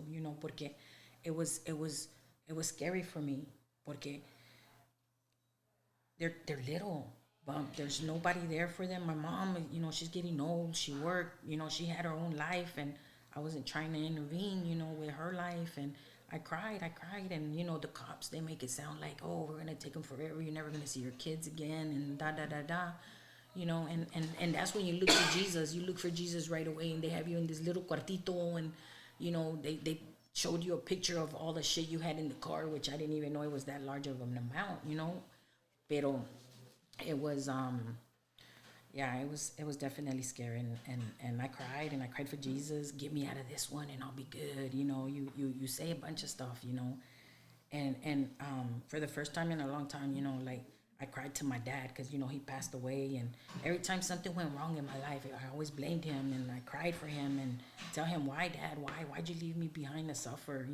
Little questions, that always just brought up. And in that moment, when they had me in that little room, man, it was like, okay, you gotta face it. You gotta face it. And then I tried to get smart with the cops también. Hombre, me fue peor, but como quiera. I'm here still standing and say, fuck. No, I'm just playing. I'm just playing. Lisa, but I'm putting myself in your shoes and seeing the red and blue lights in the rearview mirror, knowing that I got something bad. Yeah. And then my life is going to drastically change. That in that instant second, right? You made that decision. You knew. I have these conversations with my boy Chito, Frank. Shout out to my boy Frank Ortiz. He's Chito. I know he's watching. He's like, hey, when you get involved with this kind of things, you got to know the consequences. Yeah. You know what I mean? You got to take the good and the bad. Yeah. You know what I mean? You might make it 2 or 3 times and make that easy money, but at the end, is it worth it? It wasn't. So let me ask you that, and for the viewers, right? If you could take it all back, at the end of the day, if somebody's watching and maybe they're to the point to where they might think about doing something illegal or something like this, at the end of the day, is it worth it? It's not. The thing that I could express to a lot of people that are thinking about it or doing it or whatever, and you got kids, I would say step away. The worst feeling in the world is to be locked up and something happens to one of your kids and you can't be there for your other kid, or you can't be there for your family, or for that kid that's hanging in on the hospital. You can't be there, and it's like the worst helpless feeling in the world. Like, hijo eso, te cae el corazón. Like, nothing you say, nothing people saying, nothing you go to church, nothing can help that pain, that helpless feeling go away, Bumper. It's the worst. It's the worst. Do you remember the phone call to my tia Dora? Yes. You can recall it like very vividly? Yeah. Well, I mean, I made it short and sweet. I'm her like, Mom, so, me chingaron, and someone needs you to come get me, and probably try to see if you can get me a lawyer or whatnot, Pero we didn't need all of that, we worked something out. A lot of people say I snitched, y que esto que lo otro, but you know what? I don't really care what people say. I wanted to get home to my kids, and I was going to do whatever it took to get home to my kids. So at that point, everybody's opinion of me, everything just went out the window. I wasn't worried about nobody, what nobody had to say. I was worried about getting home to my kids and being the mother that I'm supposed to be. And unfortunately, that didn't happen. I went home for 6 months, and they gave me time to get my family situated, and I tried to do my best, pick the people that would show them the love and support that they needed while I was away, and things didn't work out so good, for some, and some didn't. Shortly after, I ended up getting locked up. My oldest son ended up getting locked up, and then a few months after that, my other son got locked up. So there was 3 of us locked up all at one time. So you and two of your boys were locked up, separate charges, Oh, but yeah, you yeah, guys yeah. you guys were all locked up together, and I can just imagine the feeling that you're talking about, the helpless feeling of not being able to help them, not being able to tell them good night, not being able to fill their bellies up with some food, you know, all those things that mothers do. I can only imagine. I mean, I can't. You know, you lived through it, Lisa. So they gave you at least. I want to. I know it sounds ugly. At least, but at least they gave you time to come home Oh, yeah. and kind of like figure out who was gonna go where, what you were Yeah. gonna do, who was gonna take care of who. You know, because I think if they would have just locked you up and then left you know, the kids are waiting for their mom to come home and she Yeah. doesn't come home. I could Yeah. just imagine. You know, so thank God that they at least gave you Yeah, the time to. they actually gave me a year, but at that point, I was, I was too, I was messed up in my head to where, God, man, I don't know what to do. Like I'm working, yeah, I'm making money, like decent money, but not like too decent enough to leave them set off in their own house. So I looked to their dad that hadn't been a part of their life for a long time, and you know, I felt like I had to reach out to him and tell him, hey, you know what, I'm gonna go away for a little while, and I need you to look up after the kids, take care of them. You can sell off all my jewelry, anything that I have, anything that's of value, you can sell it off, and just take care of my kids, and it never happened that way though, it just never happened. He nunca se livianó el vato. Pero it's just it was hard, it was hard. It was a hard decision, and I to me it was like the only way that I could get over not knowing what to do is I would get drunk, but I would drink and I would drink and I would drink till I couldn't, like, just forget about it. Just I didn't want to think about it no more. I didn't want to think about being away from my children. I just y en vez de spending all my spare time con ellos and trying to help them. And, I was too busy focusing on, oh man, I got a party for, before I get locked up and stuff like that. Pero it wasn't always like that. It was just when I felt so overwhelmed, and unfortunately, I ended up getting into a fight, and I violated my bond by fighting, and they called the cops on me. And they violated my bond, and I ended up going 6 months earlier instead of the full year that they had given me out. Which I think everything happens for a reason. Cause shit, I got out early. Hell yeah! What's up? Hey, you can leave them off if you can hear me. You can leave them off. You just won't be able to hear yourself when you're talking. Pues I want to hear myself. Okay. So, Lisa, that's. I've had somebody on the show before who actually had taken somebody's life and through a bad decision. You know what I mean? But under the influence, and you made the decision to do what you did because of your kids, because it was a way to provide, in a sense, to where you thought that what you were doing was never going to be enough, and it could be overwhelming. Like I can see a single mom out there right now, say a single mom who cleans houses from 6 in the morning till 3 o'clock. They pick up their kids from school at 3 o'clock. They drop them off at the house at 3:30. They're already washing dishes, or they're already waitressing at the local restaurant, and they're gonna work till 10:30, 11 o'clock at night. By the time they get home, their kids are already asleep. They spend 30 minutes with them all day. Yeah. And they're making minimum wage, right? They're working all those hours because that's the money that needs to be made to pay the rent, to pay the electric, to pay the water, and to feed the kids. Yeah. Right. And it was even harder porque, a mí no me daban estampillas because I work 2-3 jobs. Well, why the hell you think I'm working 2-3 jobs? I ain't giving me no food stamps. I ain't getting no Medicaid. I ain't getting nothing. I ain't getting no kind of help, to support my children. So I had to do what I had to do. It was a choice that I made, and then they had to. I blamed everybody when I got locked up. I blamed my friend. I blamed, but I mean, prison did wonders for me, I think, because I didn't take it out as una disgrace, una desgracia.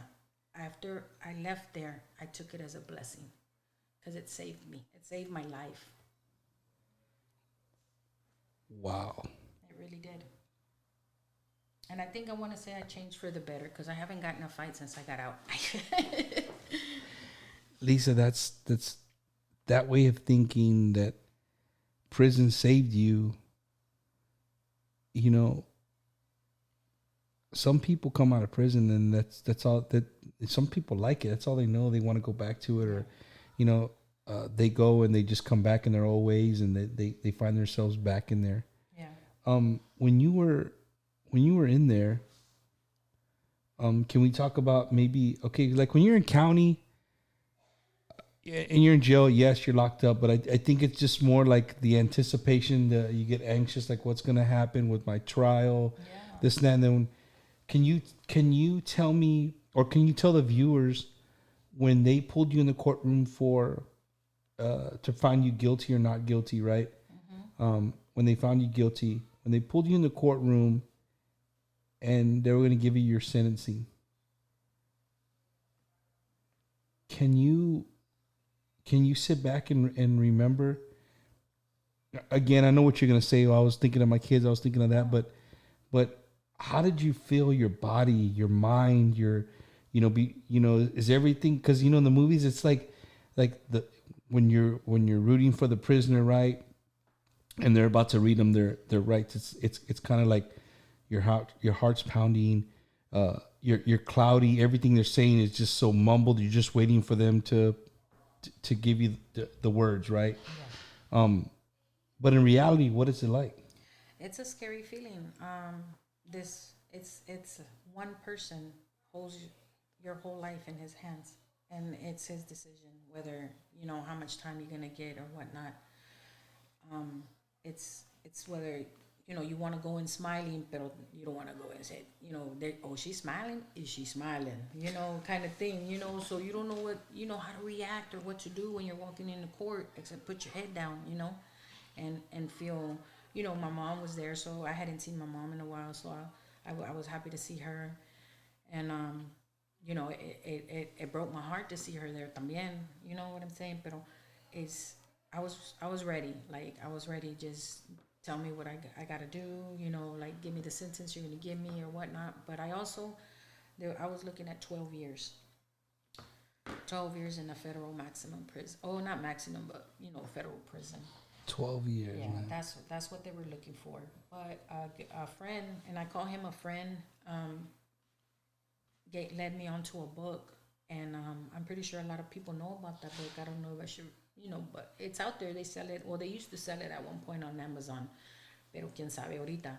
It's called Busted by the Feds. I read through that book like 5 or 6 times, and I started doing my own work in there, my own cases. I started comparing the other cases to other cases, and sure enough, by the time I got done talking to my lawyer and telling him, well, this and this and this should be done, I felt like I was actually doing his job. But hey, he's a public defender, he still gets paid at the end of the day, right, regardless. So I had to save my own ass. And again, the only person that I could think of, or people I should say that I could think of, was my children. I'm gonna do what I gotta do, and if that means sit here and read this book 5 or 6 times, then that's what I'm gonna do. And I sure enough did. I ended up getting sentenced to 4 years. I did 3.5, or 3.25, really, 3.25. I got 6 months off for good behavior. So you did, 3.5 years, and I mean, it's people say, no, 3 años no nada, doing with los ojos cerrados or whatever. Pero cuando eres una madre que quiere y ama a sus hijos, when you love them and you're the only parent they have out there, it's a helpless feeling, man. It's like, how can you even sleep at night? How can I don't know how to express it hard enough how hard it was for me to be without my children. You say that people say, oh, I could have done that. You know what? Bullshit. Yeah. Bullshit. People all the time. I always hear people say that, like, "Oh, dog, you just gonna do 6 months? Shit, that's easy." Right? It's only 6 months, but dude, a lot of things happen. A lot of things happen in one day. Can you imagine in 6 months? Not only that, to the everyday American who doesn't get in trouble, who their families aren't, not calling our families criminal, right? But I mean, this lifestyle would never affect them in a sense. It's easy for somebody to say, "Oh, I could do that." You know what I mean? But dude, I'm picturing it like when I would go on deployment. When you go on a deployment and you don't know when you're coming back, that's an awful feeling, right? Yeah. And even when you would go and you would know when you're coming back, right? Say, hey, you're gonna do a 8 month deployment, right? You're gonna do 8 months. You're gonna be back on this by this date. You will be back. Yeah. You start counting down the days, right? Yeah. But I'm free. Like I was free to walk around and talk to people and go to the bathroom whenever I want. In a sense, depending on what we were doing, right? So I can kind of, I can't. It's not exactly like being in jail, but being away from my family, right? In a way,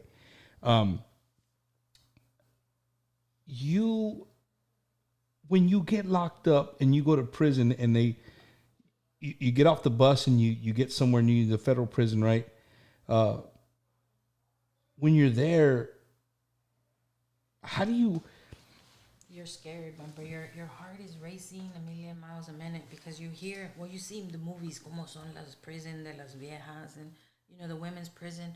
It's scary because you don't know what to expect. You don't know what to do or whatever. All you gotta do is is be who you are or be not who you are. In a sense to where I'm gonna be me, pero también I gotta step up my game. I gotta be, hey, pues qué quiere que, like. I'm not gonna back down no matter what, but sometimes it's a good thing and sometimes it's a bad thing, but I stood strong. I'm not saying I didn't get in a fight. Again, I'm not gonna incriminate myself, pero it's like I did what I had to do and I went in there headstrong, like with one thing on my mind, and that was to do my time and get home to my kids. So you just said, okay, so now in your story here, you're behind bars, and you know that you're gonna do 4 years, right? You don't know whether they're gonna cut some time off there at the end, but you're looking at 4 years. I don't even know how many days that is, but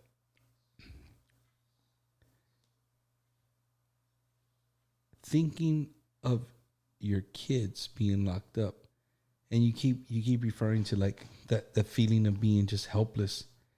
I can feel that right now. Like I just sitting in my chair here thinking about not being able to control anything, not being able to hold your daughter when she had her first baby, your grandkid, your granddaughter not being there for your grandson. You know what I mean? All these things that people every day just take for granted. Yeah. And you'll get the people, Lisa. You're gonna get people on here, and what I call the haters. Well, hey, get them on the right. Well, nobody put your ass to do that shit. Yeah. You did the crime. You got to pay the time. Yeah. Cool. And I take full responsibility for that, and I do now. When I first got locked up, I was blaming everybody. Everybody was my enemy. But while you're in there, if you concentrate enough to listen to what those counselors have to tell you, or what they're trying to teach you or whatnot, you listen to the pastor, you listen to the priest. I mean, whatever your mind is set to do, you're gonna go in there and do. If you set your mind to come out the same person, that's what you're gonna come out to be. And I wasn't trying to come out to be the same person. I had fallen into drugs. I had fallen into to alcohol, men, and at the end of the day, you sit there in a cell, and where's all that at now? Where's all those men that said that loved you or that would always be there for you? Where's all those friends that every weekend because they were there for you, partying y todo? I had one friend, and I don't know if she's watching, but that actually reached out and was there for me, and that's my best friend Irene, and she was there for me throughout the whole time, the whole thing, and of course my mom, mi familia, ni quien se diga, pero You know, she was out of 200 and 300 friends. Only that one friend said, wrote me or emailed me, because now you can email in there. And me mandó feria, you know, on my birthdays and stuff like that, you know. My grandfather, we call him Popo.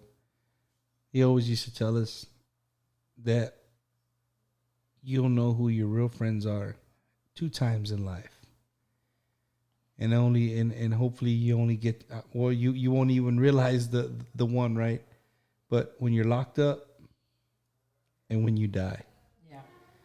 you'll know who your real friends are.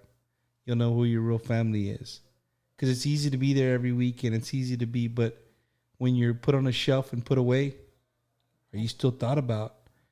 Are you still, you know what I mean? Hey, you know, I would put it in a sense to where, like, hey, if I would have went and bought a 6-pack or 12-pack to come hang out with you, take that money and so if you got somebody locked up, think about it like that. Like, hey, if it was your friend that you would go and pick up a 18-pack and go have some beers with at their house, tear up their house, you would leave, and they would clean up the next morning, the trash and all that stuff. Because I remember that about your parties all the time, right? And do the cleanup stuff. Take that money and send it to them, man. Put it on their commissary or whatever the case may be. Reach out to their family members and see how you can support them, because even though everybody makes mistakes, man. Yeah. And Lisa, that's really, you know, I wanted on here is to tell you that people make mistakes, man. Yeah. And you paid for them. You made a decision to make money for your children, however it took. Yeah. You got caught up. I did. You paid your time. And I came out stronger and better. And you came out, and I won't ever forget when me and Wicha were visiting Florida, and all she was talking about was she couldn't wait to see you, because she knew that you were I think you were either at the halfway house or something. You were in the middle of getting your driver's license back. Yeah, that's exactly what it was. And she's like, babe, we got to go to the DMV right now in Ruskin. I'm like, why? She goes, my prima Lisa's there right now. So I will never forget driving up. I could see Wicha just like nerviosa, right? Yeah. She was just bouncing up and down. I can vividly remember how she was being. And the minute we pulled up, like, she just flew the door open and waited for you to come out. And when she saw you, it was just like, man, it's like the... I gained quite a few enemies, Bumper. I'm not gonna lie. Like I told you, when I got locked up, I got some enemies on the outside or whatever. So when y'all pulled up, I was kind of scared. You know, I was like, I thought I was about to fight, or, hey, so. When you get about to fight, I'm like the one that's gonna buck up real quick, like, okay, let me, kind of thing, So then that was my first reaction. I did go to the halfway house, and I was on house arrest when I was at the DMV actually. Mm-hmm. And when I seen Wicha, I just felt, and not even felt, I just knew everything was gonna be okay. Wicha has a. And not because I love her so much, I'm saying it, but she just has something about her. Like, she has an aura. Yeah. Hey, Felix tells me all the time, I just told you that. Wicha tells you it, and it's all okay. And Felix could have just done that telling me the same thing, But it's like I told him, man, it's crazy. It's a crazy thing. I can't explain it, but it's just... No, it's sometimes, somebody you live with every day, and they tell you something like, your spouse, you listen to them, but just... Yeah, Wicha gets on me all the time. She's like, you have to hear it from somebody else, right? Because I told you, she says things. I told you the same thing, but since I told you, it didn't matter. Yeah. And she gets mad, but it's not. It's not that you're not listening to your spouse. It's just sometimes like it's almost like you would tell me that, because that's what you're supposed to tell me. Yeah. You know what I mean? Like, you're telling me the right thing because you're my spouse. That's what you're supposed to do as a spouse. Yeah. When somebody else tells you, like, well, why would they tell me that? They don't give a shit. Like, why would they? Yeah. So that I'm standing up for the men. That's how. If you get mad at your spouse because you don't think we're listening, we hear from somebody else and we agree. That's why. Lisa, so you do your years, man, and you get out, and it's like, man, I'm a free woman. I'm gonna get my life together. But I've had a few people on here that done time. I had my buddy Chito on here. and I had another guest who had done some time, and they both told me the same thing. Is once you get out, getting out and being free is one thing, but for the world to accept you as a felon is another thing. Yeah. And we just talked about this yesterday about job applications, Yeah. right? I looked at you and I said, Lisa, do you put that you're a felon when you have to fill out a job application? You're like, it's the law. You have to do it. And I was like, okay, like, Don't break the law. well, no, because I'm thinking, okay, if I go apply at HEB, Yeah. right? Is HEB gonna do a full background check on me where it comes up and it says, oh, this girl's a felon, she didn't say it, boom, you're fired, right? Yeah. Or somebody to come knocking on your door saying, a Fed saying, hey, Miss Flores, we noticed you filled out an application and you didn't let them know that you were a Fed. Would that happen? Nah, I don't know. Not. Probably Yeah. not. But you're being honest. Yeah. And so what I'm trying to get at is that, you get out, a mother of 5 kids. Now you have grandkids, Yeah. and your kids are they did what they had to do to survive. And that's what they did, Bumper. You made them survivors. So and I get that. Like they are hardened kids at their age. Like most kids had never gone. Most 99% of kids haven't gone through what those kids had gone through. By the time you got out, right? Yeah. We can say that. But on top of that, Lisa, you're coming into a world that in 4 years has changed a little bit, right? Yeah, we didn't have Facebook. Social media is banging. Yeah. People are keyboard warriors. People get under your skin. People like to spread rumors. People like to just, all these things that happen with social media. But you call it what we call it, Facebook balls. There you go, Facebook. But there you go, Facebook balls. Yeah. And you, on top of all that, you have to find a job. Yeah. Okay. And being a felon, like if you go somewhere, if I'm the manager and I get 3 people, I'm being realistic. Yeah. Right. I'm not being an asshole. I'm being realistic. I get three people in front of me. I'm the HR. I got 3 people who are well qualified, and one of them just so happens to be a felon. Yeah. Well, guess what? I'm not gonna hire the felon just because you're gonna, in a sense, you're like, you're bringing in that energy. You're bringing in somebody who has done something wrong, and why even bring that to your team, right? Yeah. I see that. But the more that I've known people that've gotten out, that's not fair. It's not right. You've said it over and over again already in the show tonight. You said that while you were in, that it changed you. Yeah. And I mean, I want to say it was for the better because I made a choice while I was in there. They give you the opportunity to gain your GED, learn. They teach you typing. They teach you all kinds of stuff, but you got to embrace it while you're in there. Porque when you come back out, it's nowhere you're going to get me in no classroom unless it's a stripper class. No, I'm just playing. But, I got my GED and I learned how to type. I learned a lot of things in there. But the most thing is that when I say that it saved me, it's because I found who I am. I found myself. And I'll tell you straight up, I'm nobody special. I'm just like another ordinary person or whatever. Mothers love their kids. Mothers do anything for their kids. I'm not the only one, but I'm just saying if you ever get an opportunity or are faced with the challenge, steer away from it. Steer away from trying to go there. I did grow while I was in there, and I want to say that I did change for the better. And I only did it because I felt like I was lost, and now I'm found, sort of kind of thing, but that still didn't matter when I got out, porque I still had to face the world, and no job wanted to hire me. I mean, I did get, when I was at the halfway house, I did work at a bakery, thanks to a friend of my brother's, real good friend, brother, shout out to him, Jose Blanco, gave me a job, not only me, but, multiple that are in there that hire convicts or whatever. But then when I got released from the halfway house, which is about an hour drive from the halfway house, I went home and I applied everywhere, and nobody would call me. Nobody. I couldn't get a job. So finally, another friend of mine, Francis, told me about a lady that was hiring to clean houses or whatnot. They paid you cash. Well, I couldn't work getting paid cash because I had to prove to my probation officer that I had income coming in. But nobody wanted to hire me, but they wanted me to pay all this fines and, what do you call it? Your probation fees and all that Everything, stuff that you got to pay. Yeah. So, okay, well, how am I supposed to do that when I can't find a job?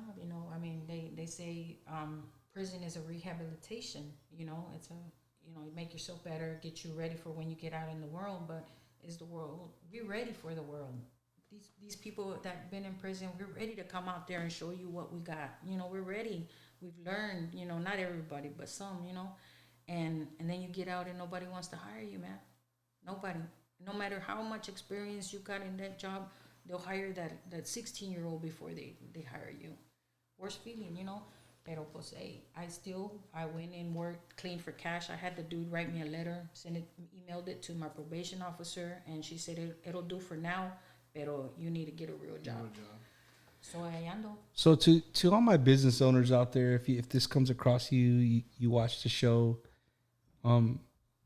you work in HR, have a heart, man. Think about it. Not all people are like the movies where they go to prison and they're just they're going to be walking around with the shank, ready to shank the first manager that yells at them. They're just people who made a mistake. They made a mistake in life.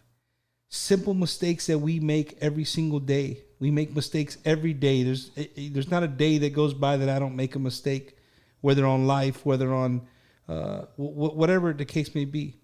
They just made a mistake on a bigger proportion. And if they paid their time and the government has seen fit that they've served their sentence, they did their time. That's what it was made for, right? They went in there, they went to prison, they come back out. Am I saying open your arm, with big old open arms and a big old hug? No, but give them a shot. Yeah, and you'll be surprised. I can honestly say that, and even before I went to prison, I was always a hard worker, and I thank my mom for that. I never wanted to depend on nobody. I never wanted, if you help me, I always wanted to show you my gratitude, but it was really hard. It was really hard as a single mother to come back into society and provide for my children, and well, my two older boys were locked up, and my youngest and my daughter and my third son, Cruz, he stayed clear of the danger. He stayed clear of the path, He made good choices. My daughter got pregnant at an early age. My son, Lorenzo, just didn't want to follow the rules or, whatever the story may be. But he ended up being homeless, staying in abandoned houses when he was only 12, 13 years old because he didn't want to, he didn't want to listen to nobody. He didn't want nobody telling him what to do except his mama. And where was his mama? So when I got out, I had to fix my family. I had to get them back all together. I had to fix it, and it wasn't easy, and I'm still working on it. Because I won't be happy until they're in a good place in their life and happy. And I won't stop until I succeed. And if it takes me to my death, then so be it. And that's the powerful thing that I get from you, Lisa, is that no matter what, you're gonna continue until, like you said, until they're off and they're doing what they're supposed to do. I had my kids on here a few weeks back, and they can all tell if you can take them into a dark room and ask them the question, and you think they're robots. They'll all answer you the same question, and the question is, what does your dad expect of you? What does your mom expect of you? And I'm not going to put words in Weech's mouth, but they know from me, like, as long as they're productive citizens in this country, that has done so much for me and my family, right? If they wanna work at McDonald's and live in a 1-bedroom apartment and never get married and be happy and party on the weekends and you know, play video games all day, but they're paying their bills. Yeah. They're getting around. They're not asking me and WeChat for money all the time. Which people, that's gonna happen, and yeah. that's just Especially life, when you have children. right? Yeah. But if they're not doing that all the time and they're happy, I'm just as happy with them as if they become a doctor or a lawyer or whatever the case may be, right? But every one of our kids are gonna be different. Yeah. You know, just like you. Like I've seen your boys grow up, and they're all different in their own way, right? They're all different. But one thing they all have is your love, your strength to just find a way. Like, hey, man, I got locked up. I'm out. Let me brush myself off and keep going, and find a way to go. And that brings me to, we got about 20 minutes left. It brings me to something that I want to talk to you about that I've got to like really see in the last 2 or 3 days, that I probably hadn't seen, I don't know, maybe from the first few months that I met you, all the way till back then. I know we lived in California. We'd only see each other on the computer or whenever would visit Florida or whatever the case may be. But the man you have in your life now, I didn't tag him on the post. I don't know if you noticed, but I didn't put a picture of him up on the pre-post of who I was going to have as a guest, and I did that for a reason. I did it for a reason, and the reason I did it is because I wanted to tell you in the show, like, wow.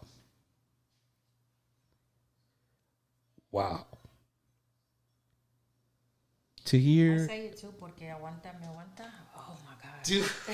I say, well, Te aguanta, aguantando, that's not even close. That's not even close.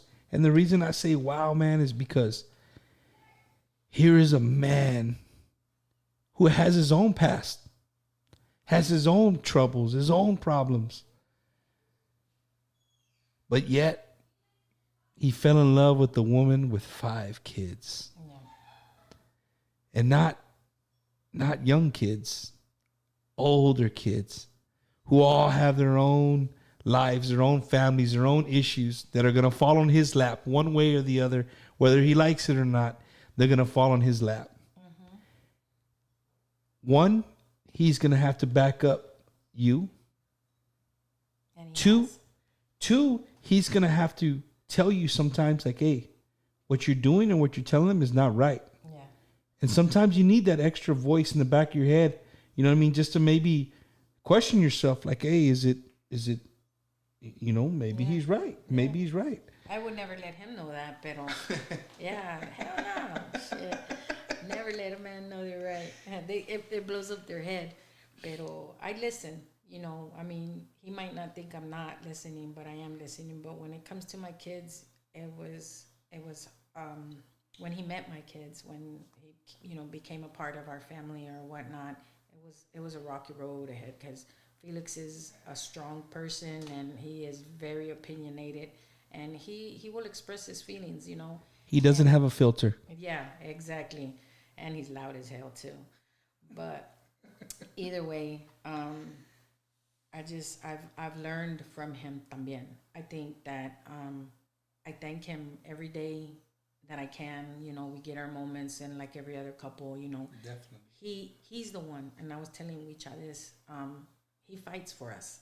I don't fight. I'm done fighting. Not because I don't love him. It's because I fought my whole life. You fight your whole life. So now I'm to the point in my life to where you're either gonna be with me or you're not. And it hurts me cuando we fight and we separate for a few days, or he goes about his way and goes about our way, or se va pa otro lado, whatever. Me, I'm ready, like, okay, whatever, man, ponle vato, whatever, and he's like, nah, you ain't going nowhere, ponle vas, I'm not giving up on us. And I've never had anybody fight for me like that, never.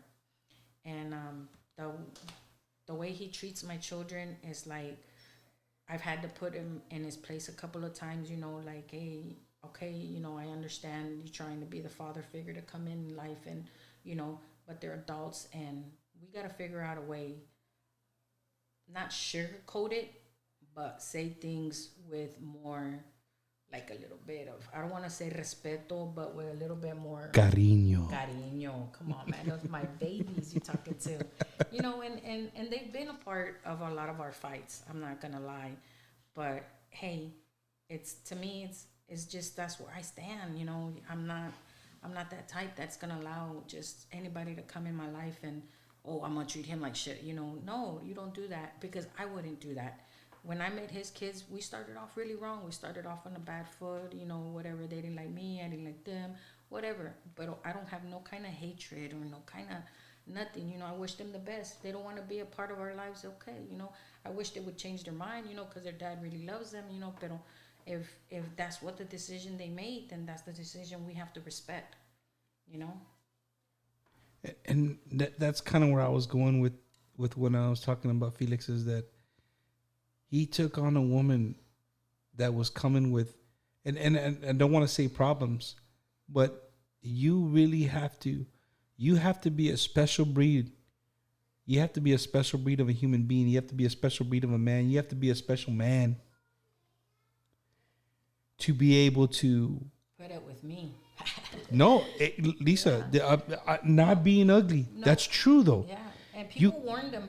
He heard a lot of stories. He told me when we started dating, well, his mom used to live across the street, hi Suegra, and her new husband now at the time was her boyfriend, told him, what Lisa? And they're like, Lisa, she lives right over here. And they're like, La Loca? Because that's what I was known as, like Lisa La Loca or La Diabla. And because I wasn't always a good person. I knew I was always a good mom, but when I got caught up on the drugs and the alcohol and the men and the bars and stuff like that, I was just not a fun person to be around with. It started off fun, but it always ended up bad. And either way, that dude, the boyfriend, the mom, my suegra's boyfriend, told him, really, you better be careful. She's crazy, man. Crazy la cabeza.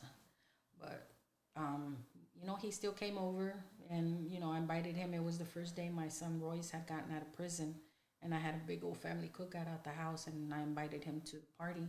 It was the first time we had met, también. So, and, ever since then, it's been 6 years. We're engaged to get married. I don't know when, pero pues, the ring's not on the finger yet because I haven't gotten it sized. Lisa, you want to get married again? I debated that a long time, but just because I always said I was only going to do it once, but fuck it, let's do it. Lisa being real, man, that's why I love you. Yeah. Lisa, and even now, even having somebody now with you and helping you, you still find ways to continue to make both of you grow. Just being around you guys for the last few days, to see you smile, to see you in a peaceful environment, and hey, to all my little nieces and nephews out there, I know y'all drive y'all's mom nuts, but she's here on vacation, right? And that has something to do with it, a little bit that you're here, you're relaxing. I get it. Yeah. But also you have this aura around you right now that and I'm not big on that. I'm not big on people's people have it. Nah, I'm not big on that, but I'm starting to understand it more, and seeing you smile, seeing you laugh, seeing you just be relaxed with life, and being able to just take on whatever's coming your way in the next few months. I'm not gonna take the cat out of the bag or nothing, right? But many changes could be coming really, really soon, and to see you just relaxed about, like, you know what, si pasa pasa, and it is what it is. And you're gonna keep moving forward. That's what I mean about you. I won't give up, Bumper. The only reason is that not only, like I told you earlier when we were talking, you have a dream. I had a dream when I was a little girl, and now those dreams. Okay, I'll never be Brooke Shields. Okay, but it was, and now it's like, oh, now I want to own my own home. I want to have my own yard, you know. But I want to bring my family with me. I don't want to leave them behind. I want them to have a home también. You know, I want, o si se enojan con las viejas, I want to, for them, or las viejas, because here lately I'd rather take my nueras than take my sons, you know, because they're asses, man. But, you know, I love them, but I'm proud to see how they turned out and everything, you know. But you know, they just sometimes things hard hits them in life, you know, like my son Jaime and you know my daughter Pamela, and I just want to always stay healthy and stay strong for them, you know, even though I fall, you know, even though I cry to them like they cry to me, because that's why and Felix has came into my life and been a backbone like my strength, like a newfound strength for me, and he tries to help me with my kids, or he does help me with my kids. I'm not gonna say tries because he does, and my grandkids love him. You know, they call him mean and you know Papa and you know whatever whatnot, but he's there, and I should say I won't fight, but I'll beat a bitch's ass if you know like if I have to. But I feel like I'm at a point that all I just want is have my own house. I've been working on my credit since I got out. You know, like man, that shit's hard to keep your credit up. You know, keep your credit in it. And now my goals have changed. You know, like I want to stabilize my family. You know, like to a point that they don't. No, not my all my children, because my son Cruz he's so good. You know, he's good. My son Royce, they're stable. You know, and I want to be able to. If I'm gonna be in a stable home, I want them to be in a stable home, whether it be with me or in their own home. But I'm gonna help them regardless. You know, I mean, we're going broke doing it, pero hey, no te puedes llevar el dinero cuando te mueres, como quiera. You know, hey.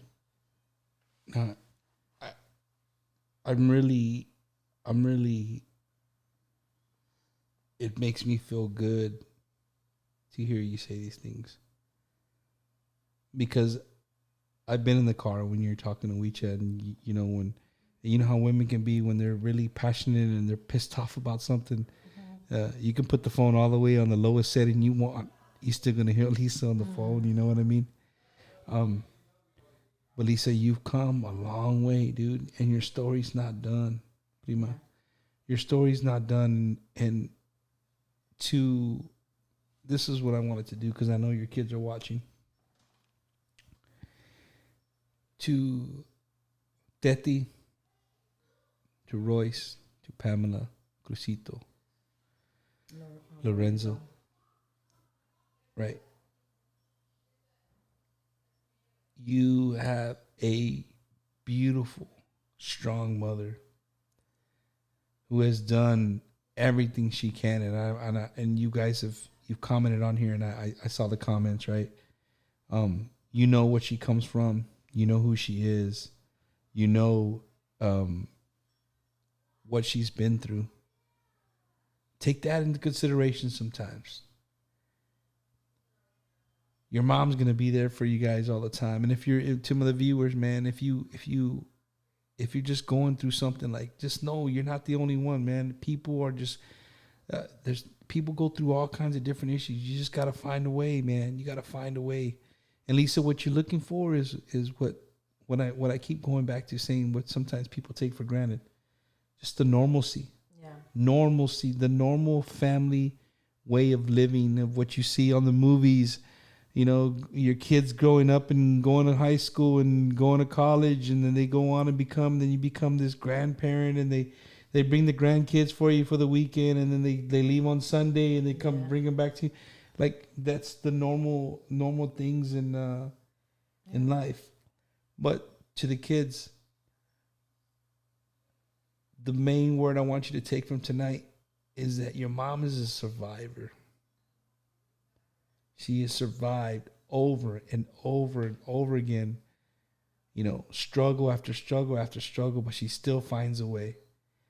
So to all the single moms out there, all the single dads, busting your ass, you know, to pay the bills, keep doing what you got to do, man. Sitting right next to me is a prime example of you just no matter what, even the worst, if you get put behind bars, you're gonna find a way to provide for your kids and do what you gotta do. Yeah, and like you were saying, like little small business owners. I'm now like the general manager of a restaurant. I've been working there for close to 5 years, off and on. Because me and my boss bump heads all the time, but he knows. I've helped out a lot of people too. Friends come to me or people that I don't know give me their story about they just got out of prison. They need da da da da, and I'll hire them in a heartbeat. Because the talent some people have is unremarkable. Like I see it every day, and the kids that come to work for me. You got to train them. But I've trained about 300 or 500 kids from aging from 16 to 25 to 30. And I can tell you that all of them, I always told them, you have to start at the bottom to get to the top. And that top will keep bringing you back down if your mentality doesn't change. Your mentality has to change. And that what for me was the biggest thing. My mentality had to change. I stopped being that thug. I stopped being that borracha. I stopped, trying to please the whole world. And now it's time to please myself, please my family, have my family. It's me. My family's crazy, man. My kids are crazy. They've been through so much, and people just see from the outside in. They're judging whatever, but to me that doesn't matter. Hey, people gonna talk all the time, all the time. Nunca los vas a callar. Whether you do good or bad, people are always gonna talk.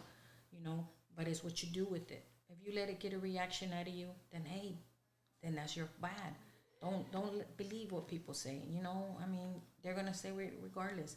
Do what you gotta do. Be who you gotta be, but don't ever give up on your children. Because you know what, men come and go in your life, but your children will always be your children, always.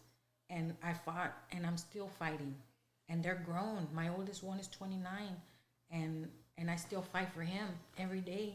I pray for them nonstop all day long.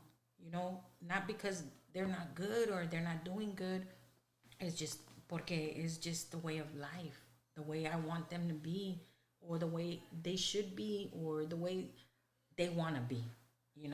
All you can do is be their backbone. But whatever your kid is going through, or whatever you single moms are going through, single dads are going through, man, there's always a light, but it's up to you to find it.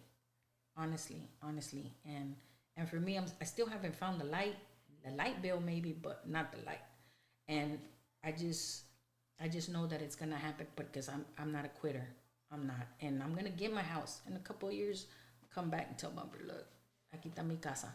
Told you I'd come back, full and strong, and I'm not giving up until I get it, and I'm not gonna give up until my kids get it too. So we all gonna have a house, unless I win the lotto first.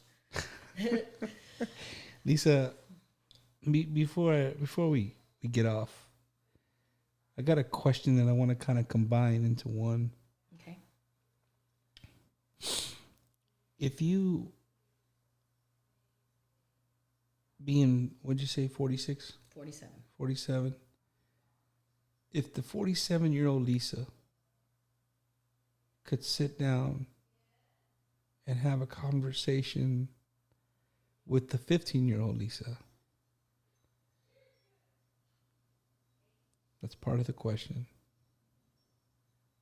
Because I usually would ask you, what would you tell a person from the ages of 15 to 25 in the world that we're living in today? What would be a consejo or something that you would tell them? Well, before you answer, but I really want you to focus on just more.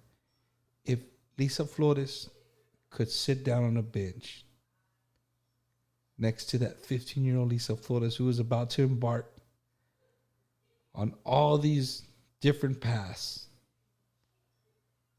having a kid at 16, having 3 kids by 21, having 5 kids by the time you're 25, getting divorced, getting locked up, coming out, still trying to get on your feet, finding the right person, doing the right things, trying to help your kids as much as you can and get them on your feet. If you could have that conversation right now, the way you are in life, and you were sitting on a bench with 15-year-old Lisa, what would be your what would you say? I would say, I'll put it out there for the females, the younger crowd. Value your body. Value who you are as a female. Um, a lot of us, me being said or whatever, with that being said, you don't have to, que say, you got put out or do whatever you got to do to fit in, you know. Do value yourself as a person, that because no guy is gonna value you just because you sleep with them or whatever, um, I would want to say is value who you are, value your body, take care of it. Me, I worked hard all my life también, and now you feel the aches and pains and stuff like that. No job is worth it, because where they fire you, you can easily be replaced. And I was picking up heavy boxes and stuff like that, Bumper. So either way, I'm paying for those pains now. But I would say value yourself as a woman, as a female, and God put you on this earth to be your best, and just do your best. Do your best. Nobody's asking for miracles. Nobody's asking for perfection. Be yourself. Be the mom that you know how to be. And if you're struggling and you think you got to give up, I'm going through this with my daughter right now, but we're working on it. I'm not giving up. Don't give up. Don't give up on your kids. Don't ever. Men come and go, but your children will always be your children. And I just could say to the 15-year-old Lisa, ay, qué pendeja eres, but I wouldn't change my life. I probably a little bit, yeah, pero like what I could probably say is that I just didn't have, I had a role model, but I didn't see it. It was standing right in front of me, but I didn't see it, And look at the people around you. Look at your parents, your tias. Look at them. There's a lot to be accomplished in this life. A lot. It's up to you to go out and get it. I mean, it's hard to follow up on those words, but when I asked myself earlier, that's a question I was going to ask you.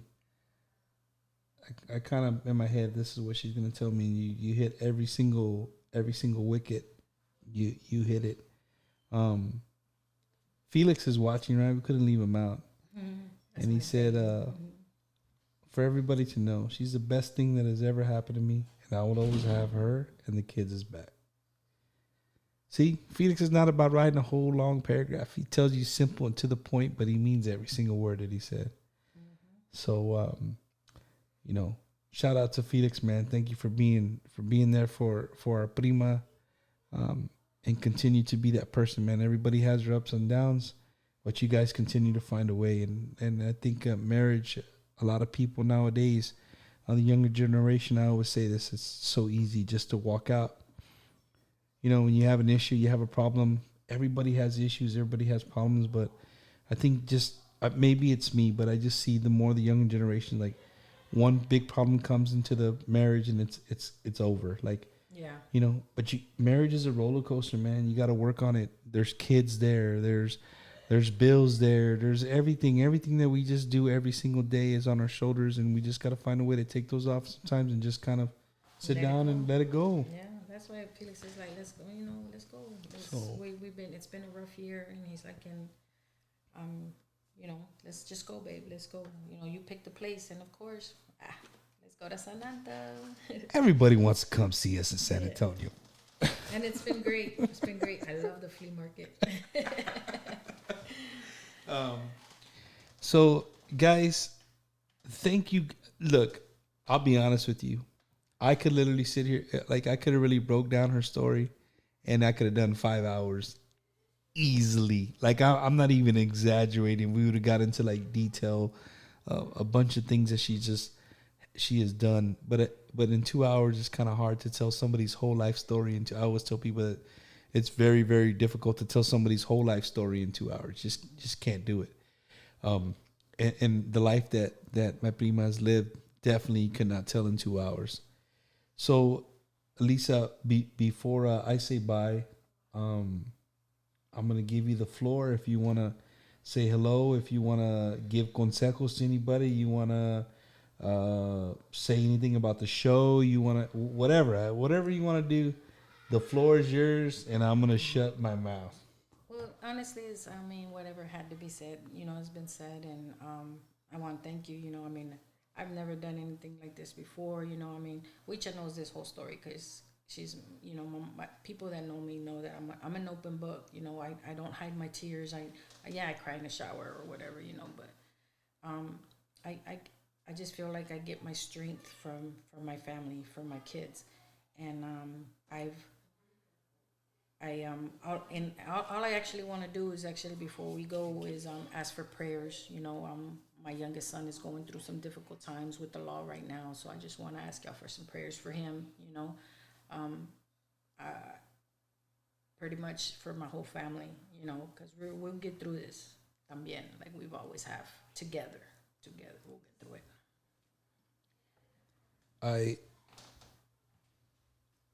I think if you just keep doing what you're doing, everything's gonna work out, Lisa. Just keep doing. I think so too. Keep doing what you're doing. Hey, I'm trying to share something totally off the thing. If you guys, when you guys get off, if you can go on my page, we're sharing a GoFundMe for my cuñada's brother. I believe he's in Australia and he just found out some cancer thing. So you guys check it out.